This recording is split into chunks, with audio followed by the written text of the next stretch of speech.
First clip, mag-video ng background. Second clip, ihagis mo yung payong sa taas. Third clip, mag-acting lang parang ganito. Kopya ng tatlong clip sa CapCut, i-overlay ang second clip. Itapat sa baba ng first clip. Next, duplicate ang clip. Pagtapatin ang dalawa na pa-overlay, hanapin kung saan part natakpan yung paa natin ng payong. Split mo dyan banda. Delete mo na sa unahan. Hanapin mo remove BG, brush mo yung payong. Dito sa second clip, maglagay ka ng keyframe. Tapat naman sa baba. Hanapin mo mask horizontal. Adjust mo lang yung timeline at kung mas hanggang mawala yung tao.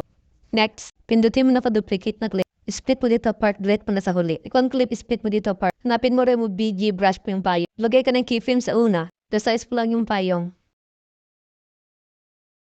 Next, i-overlay mo ang third clip.